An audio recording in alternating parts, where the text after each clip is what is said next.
Congreso de la República, como ya se los habíamos comentado, se aprobó la ley del cambio climático con 92 votos a favor. Esto en la sesión del jueves. La normativa busca crear mecanismos para que las municipalidades puedan prevenir desastres naturales. Otro de los mandatos de la recién aprobada ley es crear un fondo nacional a cargo del Ministerio de Ambiente para poder controlar así los efectos del cambio climático. Mientras tanto, sectores ambientalistas criticaron la normativa por no contar con medidas para proteger realmente las fuentes hídricas.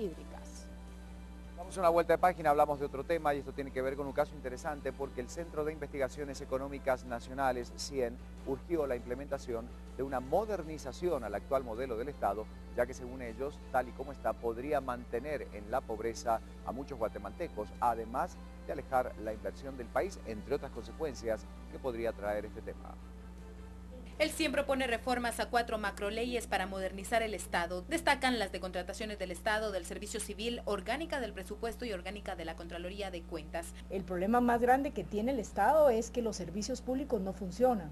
Y no funcionan porque prácticamente siguen centralizados, tenemos los sistemas del siglo pasado, y nosotros necesitamos modernizarnos. La falta de una política salarial hace que los aumentos se compensen con pactos colectivos y bonos sin medir la calidad del personal contratado en el Estado. Para eso requerimos de una ley de carrera administrativa que vaya junto con una revisión de todo lo que son los puestos y salarios dentro de la administración pública.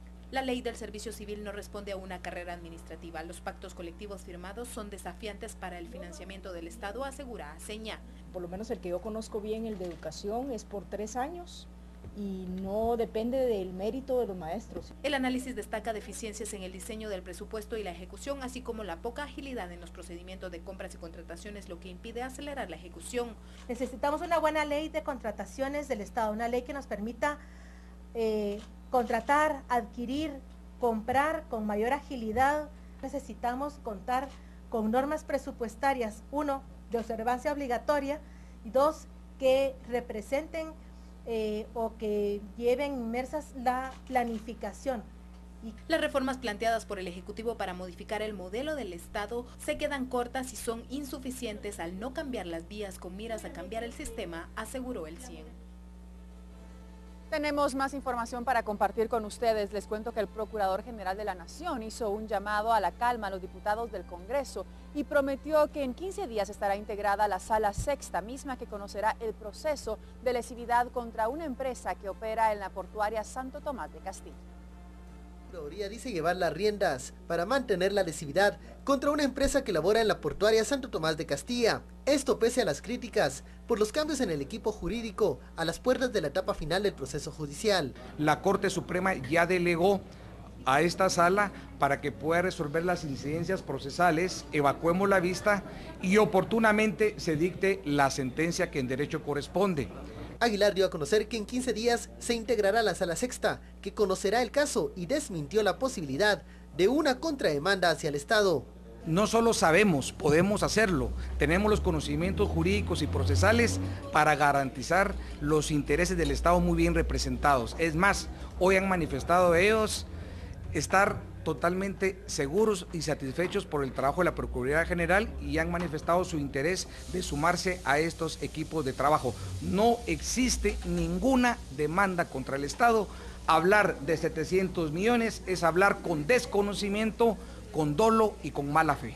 Los diputados del bloque Todos reaccionaron con cautela ante el llamado de calma del procurador y esperan que el equipo jurídico de la PGN logre el pago de 243 millones de quetzales por la lesividad del contrato. Lo que está en juego son 243 millones que si no regresan a la portuaria quebraría. Entonces, nuestro interés es ese, directamente que regrese el dinero, que regrese la maquinaria.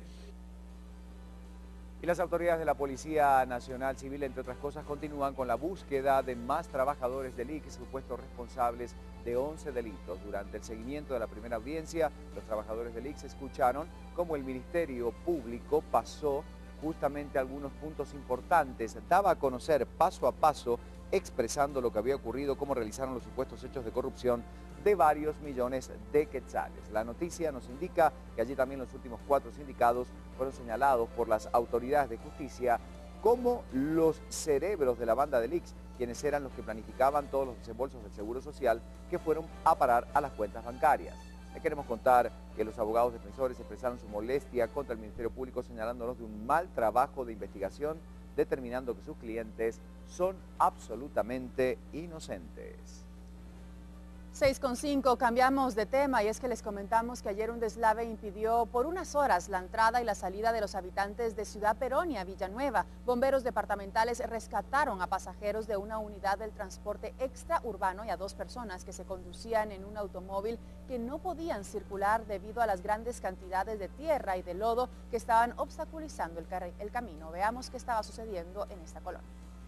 Ciudad Peronia, sobre el puente Los Pocitos. El deslave dejó bloqueada la entrada y salida a esa comunidad, por lo que la Conred alertó a la Municipalidad de Villanueva y esta envió maquinaria para liberar el paso. Colapsaron varios peñascos. Por tal razón se quedaron atrapados un bus de transportes extraurbanos de Ciudad Peronia, del cual se rescataron a 35 pasajeros, poniéndolos a salvo en un lugar seguro. Asimismo, un carro particular del cual se trajeron a 2 personas también que estaban atrapadas. Las personas que viven en el lugar debieron caminar desde el lugar del deslave hasta sus hogares, ya que el transporte extraurbano no podía circular en el área. Los cuerpos de socorro no reportaron a ninguna persona herida. Sin embargo, algunos vecinos comentaron que los deslaves son frecuentes en el área. Pues hace poco también pasó lo mismo, que se derrumbó todo eso de aquí para allá, pero lo arreglaron, pero ya muy tarde. Y gracias a Dios últimamente ha estado apoyando, pero aún falta más por los lugares más recónditos que están en riesgos. Más que todo las casas que si ven allá arriba están bastante peligrosos. Las fuertes lluvias no solo causaron el deslave, sino que también la inundación en una escuela primaria del sector, por lo que la Conred tuvo que evacuar a los estudiantes. Los niños estaban todos asustados, ¿verdad? Que el agua ya iba para las aulas. Entonces la directora de ahí pues nos llamó. Rápidamente a las calles antes de pasar a las noticias del mundo con Byron Morales. Ahí está nuestro compañero a quien le deseamos feliz viernes, a ver qué nos comenta. ¿Cómo amanece este Byron?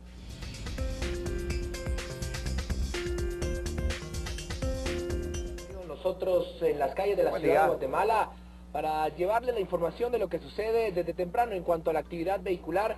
Quiero contarles que iniciamos este recorrido en el Boulevard Los Próceres, donde como ya podemos observar hay bastante movimiento vehicular, personas que de temprano van dirigiéndose a sus diferentes actividades, tanto laborales como estudiantiles.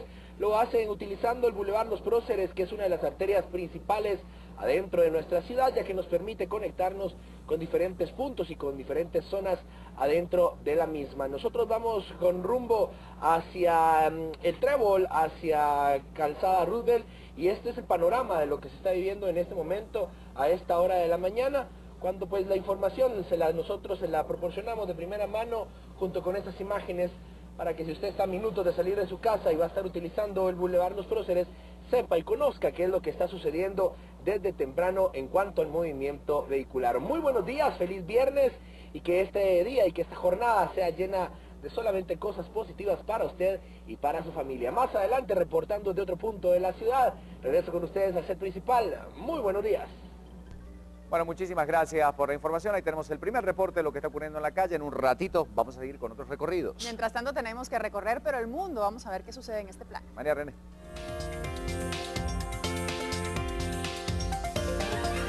Empezamos a recorrer el mundo y vemos qué está pasando en Egipto, porque hay grandes noticias y seguramente no van a ser muy bien recibidas por parte de ciertos sectores en ese país. Vamos a repasarlo en el Público.es esta mañana. El gobierno egipcio disuelve a los hermanos musulmanes. Se trata de una decisión más por parte del gobierno interino, que ya el mes pasado detuvo a los líderes de la organización y a muchos de sus seguidores. El gobierno egipcio ha decidido disolver esta organización islamista, Hermanos Musulmanes, registrada como organización no gubernamental desde marzo del 2013, según ha informado la agencia británica de noticias Reuters, que cita un informe publicado por el diario egipcio Al-Akhbar. La decisión del ministro Ahmed Al-Boray ha sido ya emitida, si bien será anunciada a principios de la semana que viene durante una conferencia de prensa.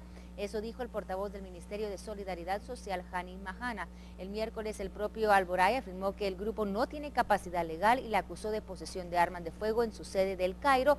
El ministro responsable del registro de asociaciones y ONG se ha dirigido en repetidas ocasiones al líder de Hermanos Musulmanes para exigirle una explicación, pero hasta ahora nunca ha recibido respuesta. Y recordemos que muchas de las tensiones de esas protestas que se vieron en Egipto hace unas semanas, protestas que resultaron en la muerte de decenas de cientos de ciudadanos de Egipto, fueron en parte lideradas o convocadas por esta organización de Hermanos Musulmanes. Así es que esto podría provocar más tensión en Egipto, que desde hace unas semanas vive un tenso ambiente. Vamos a continuar con más información del mundo y pasamos de inmediato con Alejandro.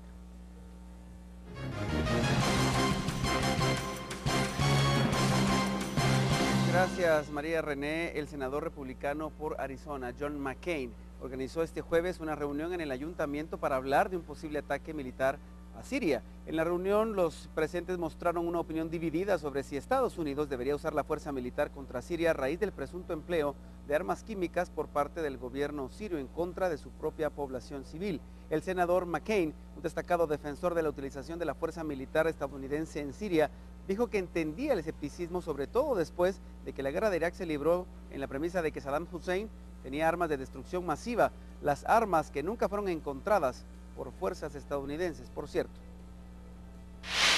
El ministro egipcio de Interior, Mohamed Ibrahim, salió ileso de un atentado perpetrado este jueves con un coche bomba al paso de su convoy en el Cairo, según fuentes de seguridad.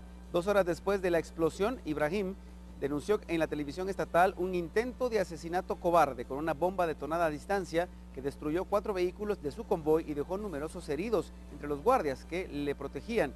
Un alto responsable del Ministerio de Interior indicó que un coche bomba explotó al paso del convoy de Ibrahim cerca de su domicilio en el suburbio de Nazar City. Sin embargo, un comunicado oficial del ministerio informó que se trataba de una bomba.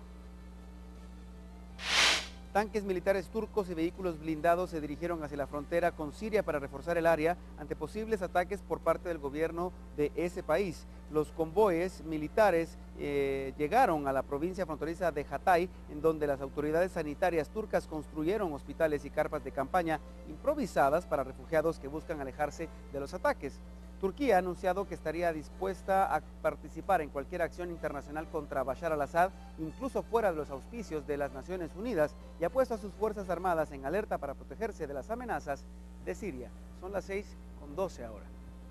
Vamos a abrir la página deportiva. ¿Qué les parece? Hay muchas cosas que destacar a esta hora de la mañana. En primer lugar, vamos a empezar a hablar de la 7ª jornada del torneo Apertura, donde hay muchos temas que destacan, por supuesto, sobre todo con lo que va a pasar este fin de semana, quiénes se mantienen líderes y por supuesto esta moneda que está en el aire para saber quién puede robarle al equipo que está arriba, por supuesto, este puesto.